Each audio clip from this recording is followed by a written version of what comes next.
here we go.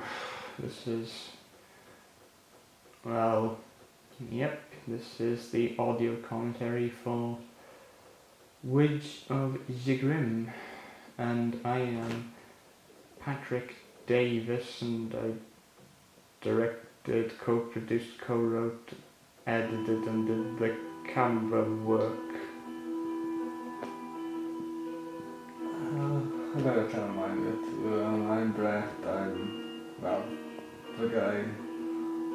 You see a lot of him in this film. So yeah, this shot was a lot faster. This was a part of the original chase sequence, the rabbit herd chase sequence, but for this opening credits, it says use as the new opening titles and basically just slow it down loads and put this fuzzy filter over it to kind of set the kind of weird disorientating mood that is present for pretty much most of the film. If you noticed, you can actually briefly see my dog Rosie run past the camera. I don't know if that bit's been or not, but you can really briefly see her. You might see her in a little bit now. Ken's big debut role. I think it's here you can see her very, very briefly. She skids past the camera, on the bottom right of the screen. Oh gosh. Oh, maybe I'm imagining all this. I swear it does happen. There she is. I was briefly saw her then for a second. Oh god. Oh, there she is. Oh, yes. Sculding off there to the side.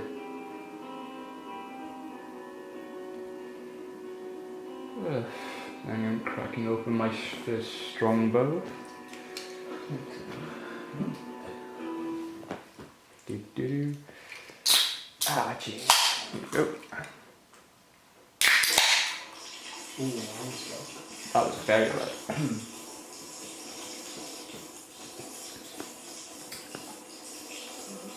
Just gonna turn it down a little bit.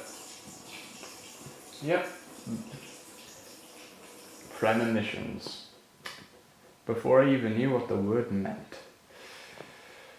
Premonition or premonition? Quite possibly.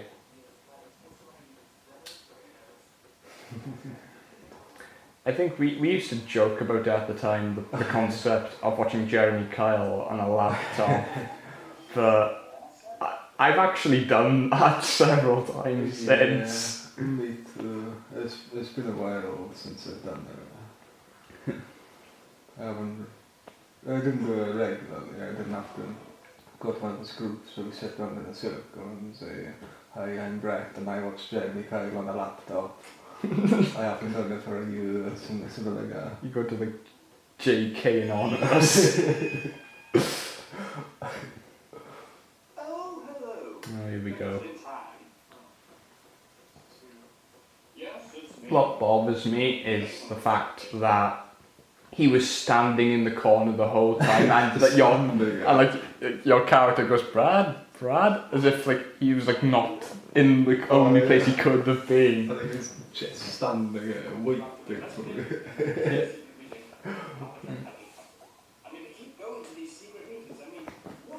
I found out that that's actually George, my sister's boyfriend's hat that you put on in this bit. I don't even know why he did this. I think in the earlier takes you started doing it, and then we just saw I think then we decided that we're going to keep that in the later takes. Yeah. Now, about this bit, did we direct that as a foreshadowing, or was that something you just did? I think at first, you said to partially improvise it or something.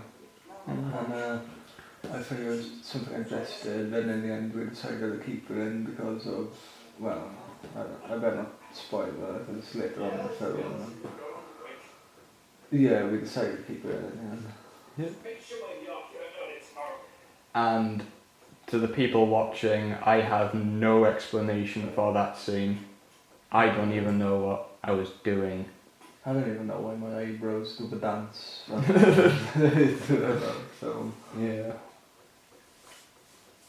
Yeah. And now we're introduced to this guy. Did they have, I can't remember, did they say, like, what did they say now? We came up with our own backstory for that guy or something, and he was some drug dealer or something like that. Yeah, I think that's how we come up with that. His name was Crack.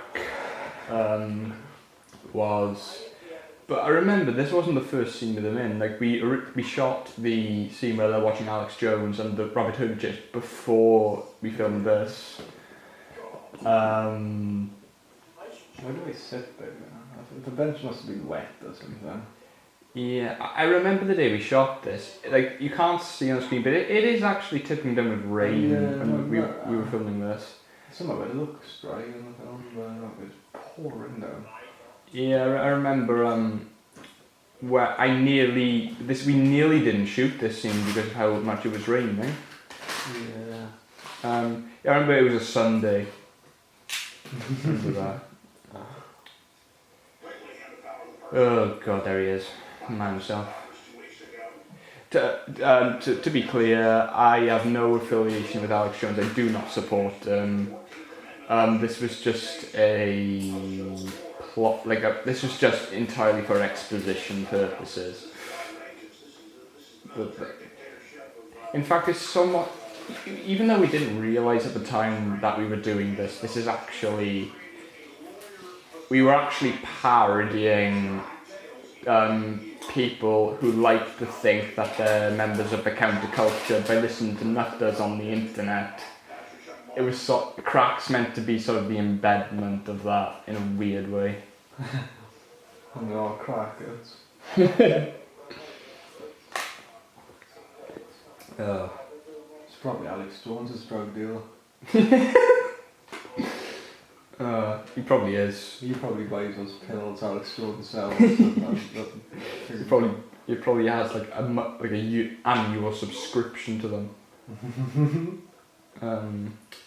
But this is the scene that was originally taken out on the original cut of the film. Yeah, I remember filming it and I was sort of wondering what we were doing. To be honest, I was doing the exact same. It's probably my least favourite scene in the whole film because it does, even in it, you could just, that look says it all really. Like, I left this out of the original cut because I just couldn't find a way to make the scene work. And to be honest, even in this director's cut, I still don't think it quite fits with the pace of the rest of it. Yeah. But I feel it's just nice to include lost footage. And here we go. Here's the new and improved rabbit hermit chase. Do do do do do do do do do. Yeah, it feels like a Doctor Who effect.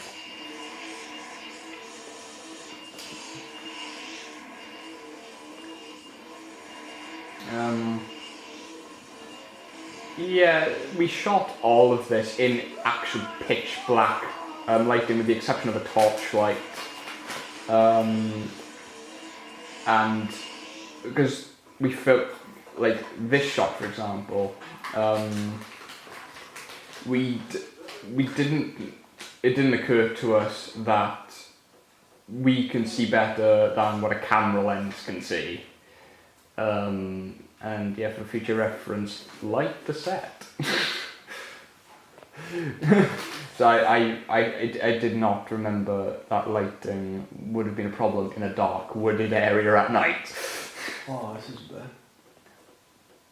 Oh yeah, the audience probably can, but if you listen to the version without commentary, on that bit, if you turn the volume up, you can hear some kind of weird noise. Like it sounds like someone's just dropped down behind the camera or something. I think I know who it was. The guy you're about to see for about 5 seconds. I think this originally was meant to. I think it was originally meant to be crack, like. Come to think of it, that Yeah. does look like that thing I saw. Yeah. Slightly.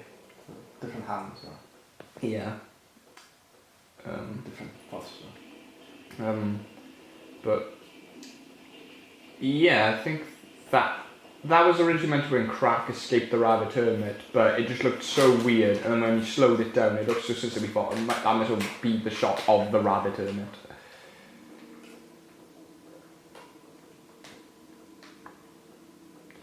And yeah, this film just started off as basically a series of disconnected shots that were left for months, and then we started mucking around with the concept of a Resident Evil 1 parody of the opening cutscene from the first game, and then that slowly we started filming additional scenes for that parody, and eventually they became so far from that it just sort of we scrapped the whole idea and then decided to make an entirely original film from that.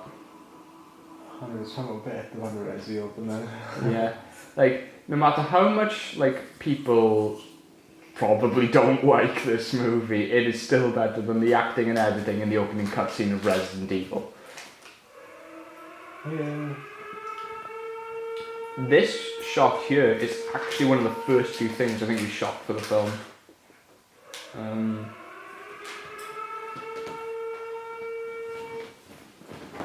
don't remember exactly the details and all, but I'm sure that if I was going to have it, like, plot around that scene was going to be different as well. Yeah, I think that was going to be the original version of you escaping the council, but then we decided to turn it into a chase sequence. Yeah. An interesting fact is that very brief shot of you grabbing the red rooster, that was put in at the very last minute because... There's something in my hood as well. Oh yeah, I think it's like a carton of fruit juice or cranberry juice or something. Yeah. I think you're holding it right there. And there's a little tribute to Silent Hill of that kind of shot. I was holding fruit juice or something. I didn't realise, but there wasn't actually a person in the middle of the road in the background. Oh, wow, I missed that. Like, they were wearing like a yellow jacket, but I did not see them when we were filming this.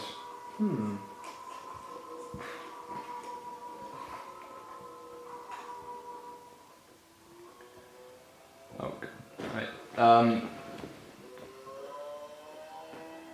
I miss GarageBand on my iPad.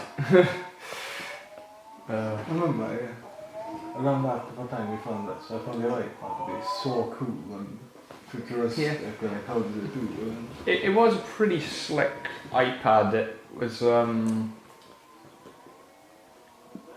used to love Siri. oh yeah, we used to love winding Siri up Yeah. so often. But Where's in the middle of the night? Try to go trances and relax. like it didn't really occur to me. Like I deliberately made Brad obviously over the top, but it comes out after watching it after all these years. Brad just seems like me trying to Shatner act and even Shatner cringing at it. Yes, but it's not. Why am I alteration? Yeah, I don't know. Like the behaviour patterns of the characters change in every scene. Like at first Brad's very mysterious and in the scene he's just weird. Yeah. It's really hard to tell what he's doing in this scene as well. It looks really dodgy, especially with the hand movements in the corner of the screen. Looks like, I'm not going to say what that looks like he's doing, but it just looks so wrong, especially from where, in terms of like perspective where he was standing. I actually don't remember what I was doing off camera. I actually have no memory. I think you might have been doing like I'm doing like, it's like itchy dance or something. Yeah. I think I think it was supposed to be like on camera first. I can't remember, I might be wrong. Oh yeah, originally it was going to be like a moving shot, but because there was only two of us and we were both acting in the scene and we couldn't get anyone else to shoot it. Because like, I think if I'd asked my dad, he'd probably just told me to fuck off. He pretty much did when he has this brief acting part later on in the film. Well, we'll get to that when we get to that scene. Yeah, in reality, this is not the location of the Carmarthenshire County Council. This is actually, I think, this is Darwin Industrial Estate. Yeah. In real life, this place on Google Maps that we're using. The thing is, I think like 4 different locations were ultimately used for the headquarters of the Carmarthenshire County Council. I think it's like we used my primary school as its exterior. We used my house as the interior. And then we used, for like the estate sequence, I think we used Swiss Valley Community Hall.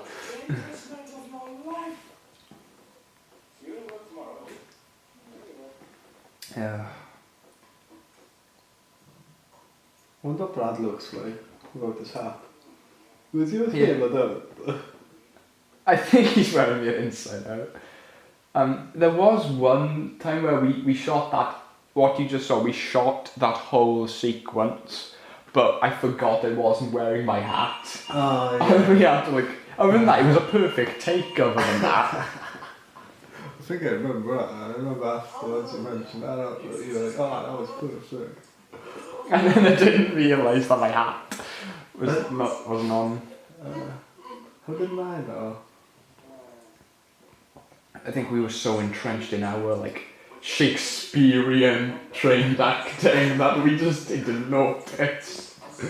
And if you think that they're onto you, you must say these words into the walkie-talkie. Remember these.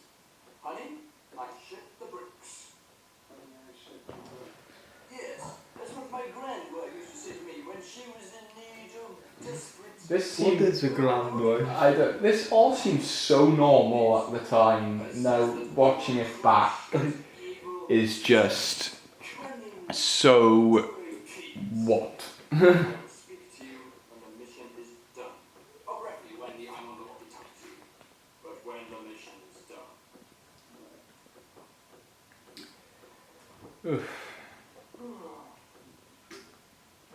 I suppose nothing will happen. I just...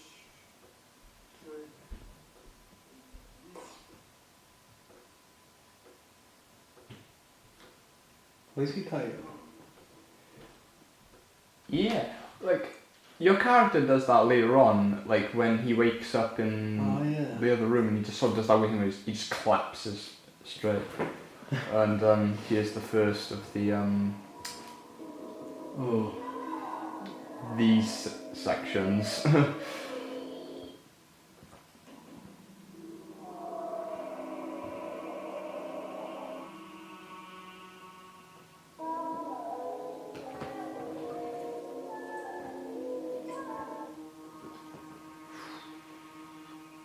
Thing is, I don't remember that advert playing on TV at all, but like apparently it was like extremely notorious. Yeah, it was creepy, especially slowed down. Yeah. I only saw it on YouTube. Yeah, it was. That was an early shot as well. That shot I did of the moon. That was a very early on I shot. remember film like that. Yeah. And the guy came out of his house and he's like, what are you doing? Oh yeah, because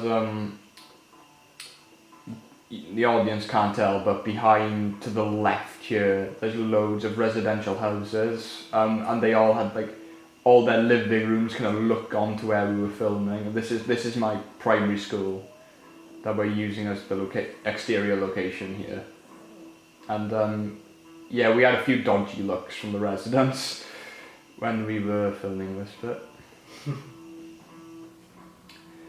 And this was shot quite late on.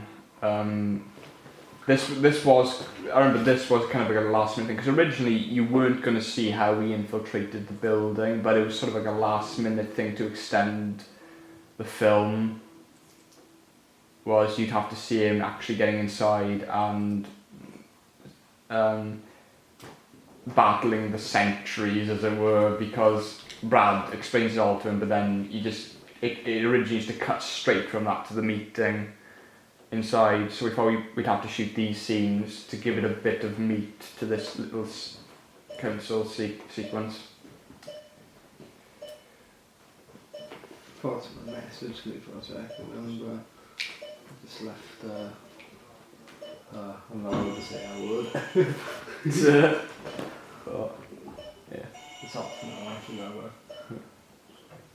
Yeah, we used all of my living room thing. Anything that had a light in my living room we used in the sequence. Like, that's the DVD player. Here we go. Here is the centerpiece of the film. The meeting sequence. Oh god. I think this is my favourite. This scene, I have like a love-hate relationship with this scene because it comes off as very weird and strange, but it was actually quite a stressful scene to shoot, if I can remember my memories, because the lights were really good as well, isn't it? the lights were really just, like, you can't tell in this cut in particular, but we actually used a strobe in this sequence when Brett's character finally flips. We used a really strong strobe, but you can sort of make it out.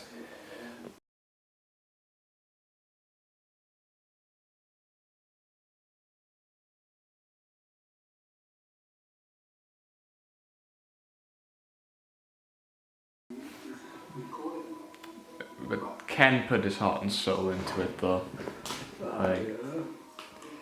Like, whenever we've asked Ken to act in anything, he's just been balls out, pretty much, in a way that only like Ken could do it. Yeah. They got a part where he talks about getting a stick. It's around it. I think that's this bit. I remember explaining that bit to him before we shot it, and I'll never forget his face. He's just like, he gave me the look of, I'm amused, but seriously, what the fuck? Like, and yeah, that's my dad as the bodyguard in the corner, and yeah, there was a line that was so terrible. I remember with the sunglasses, I couldn't tell if he was looking at me or not. Yeah, it's like he was like pulling a like sort of smirk, but in this shot here, he like you'll see it's like coming up now. Like, he pulls the biggest smirk in reaction to what Ken tells him. Yeah, yes, that. Oh my god. He couldn't take it seriously at all. Like, Ken was pretty much the only one other than us taking this bit seriously. And then there was this whole bit. I don't remember writing this bit. Did it just sort of happen on the shoot? I think you said to improvise it or something. Yeah, like this whole bit was like pretty much improvised, so then Ken came up with the idea of what if he just decides to like ban all women from driving, it sends them in a frenzy. Like, I think it was Ken who came up with it anyway. It's kind of weird like watching it now, but like, I think it was just something we told Ken to improvise at the time, and that's what he came up with. Yeah. And we were talking about the strobe earlier. You can briefly see it, and then the shot that's about to happen. It's really hard to make out in the director's cut, but it is there. Wasn't it around this time your dad had that line which he just refused to say because it was so bad? Yeah, it's this exact shot. He was supposed to still be standing there, and he's supposed to say, I think something like, "Oh, I gotta go pick up stuff from Tesco," or something really stupid like that. And he just looked at me like, "No, that is so shit. I'm not saying the line." I think, yeah, we go. That's Swiss Valley Community Hall.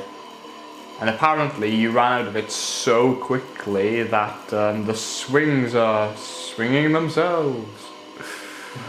I seriously don't know why we included that shot. Yeah, but this footage, I think, was from from what was originally the Resident Evil parody. I think this was shot. I think this was shot for Woods of the Grim, though. If I can remember. What's interesting,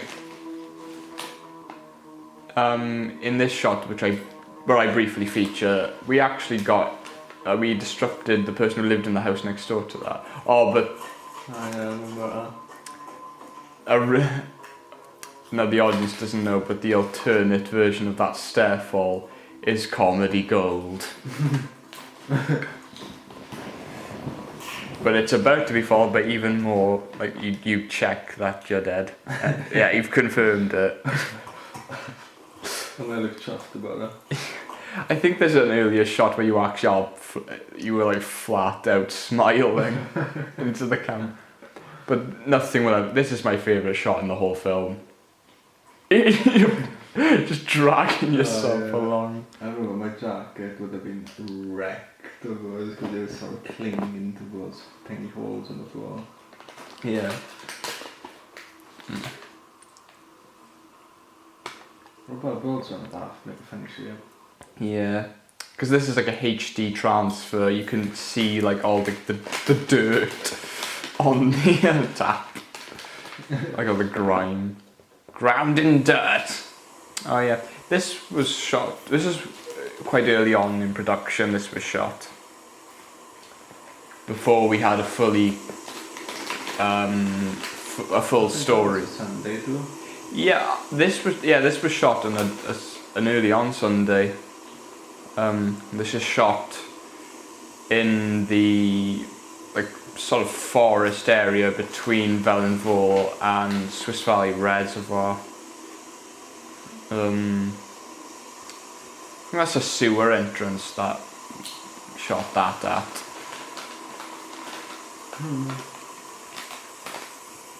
And now originally he's supposed to see one of Spike's henchmen here, but we never got around to shooting it, so we really had to improvise.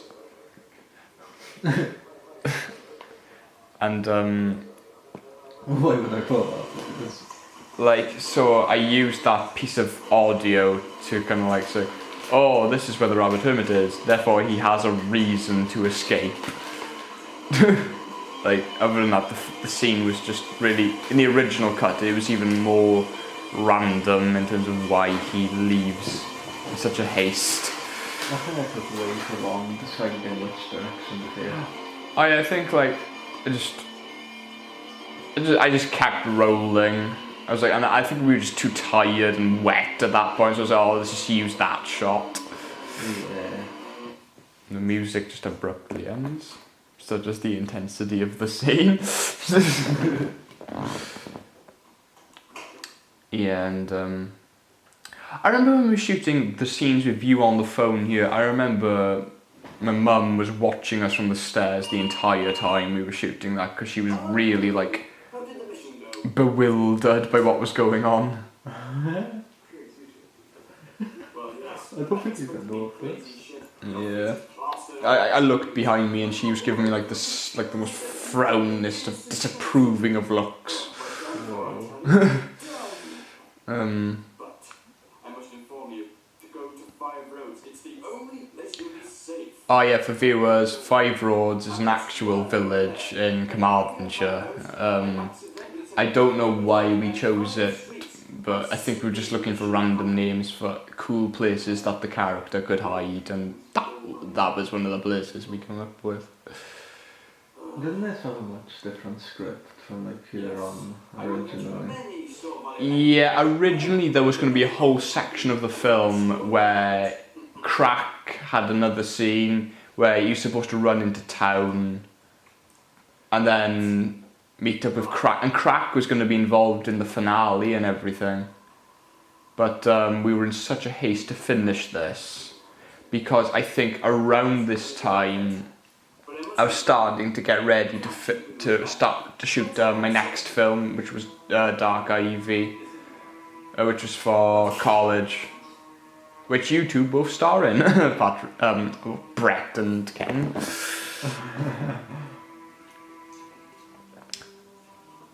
And yeah, we must have been shooting this Christmas time because I just saw the Christmas decorations up. Do you think Ken's character closed the door after that scene or left it open? Well, in the original take, you can the camera kept rolling, so I'll need to check that. That is the best piece of art I have ever done. I think that's my college library card. I scribbled that on. I wish I could draw. It got an F in GCSE art. Yeah. And I think you were currently using my eye moistener as a weapon. Ooh, are you moist? Ooh. I think I went through a period where my eyes kept drying up for some reason. Ah, that's horrible. I think I was using it at the time. I'd be so like, what's that like, head sit down so. Well, I just wouldn't be able to do it. I had a vague drops before and it was so horrible. Yeah, it's grim. I remember we shot like 10 different versions of this one shot. And yeah, I think it was around this point in filming where we knew we really wanted to finish the film, but we just didn't know how to finish it. So we just did these long, drawn-out scenes of you walking around the house, trying to figure out how to end the movie. Sounds like Jacob's Ladder. Yeah, that's a really good film. If you haven't seen it, check out Jacob's Ladder. That's a great psychological thriller, if you ever get the chance to see it. I like how you look at the camera. Despite the fact they can't see it because it's an audio track. Here's our little Shaun of the Dead reference for the viewers.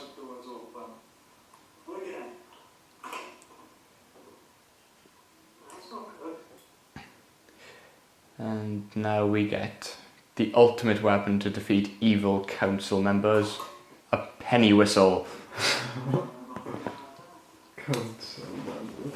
And now it all comes full circle.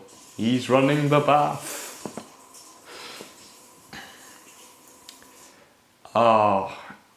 Now, for the viewers at home, the original version of this scene was somehow even more ridiculous than what you're about to witness.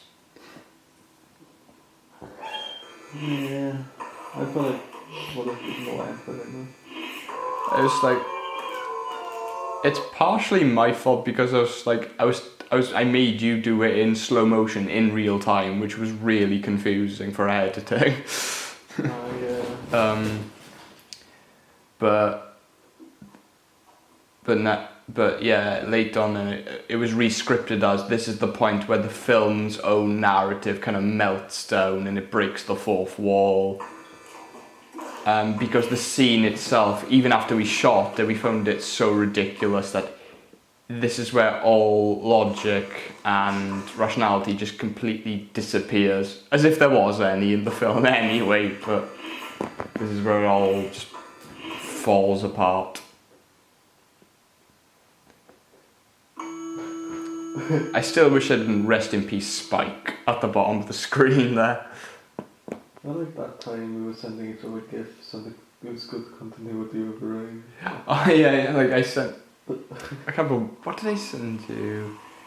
Someone That he's building something in a room. Oh yeah, a Donald Trump on the wall. Oh no, we get to the climax of the film. Even when we filmed this, the final shot of the film, I remember after the camera stopped, we kind of both cringed to each other. Like, is this how the film ends? And but we just kind of like, fuck it. That's when I still had my Dark Side of the Moon poster. Oh yeah. I put it up so many times. I think I wore it out eventually and ripped it a bit. Ah.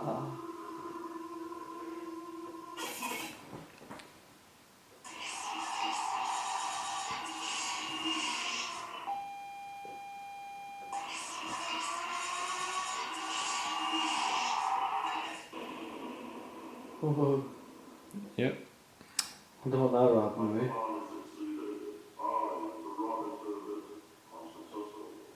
Yep. And after that, we both wept because that was how we ended the film. Oh God. But yeah, that was Woods of the Grim, the director's cut. Oh man. Like. And the producer's cut. You were also the producer. Oh yeah, and we wrote, filmed, edited, did the music and all sorts. Yeah, But writer's cut, musician's cut. this is pretty much an auteur's film. Like, I want to kill myself slowly with like a chip knife or something. but no, I'd take that back. I don't actually. But Chip knife. yeah, the ones you get in the chippy. Oh, right, ooh. I love those. When I was younger, I used to think they'd make the chips taste nicer. But the white plastic. The tiny brown one, the ones that are Oh, right, those ones. Yeah. Well, if you made it this far into this audio commentary, you deserve. What do you deserve? One of each fork, so like the other one. You both types of cutlery for eating fish and chips. Good night, folks.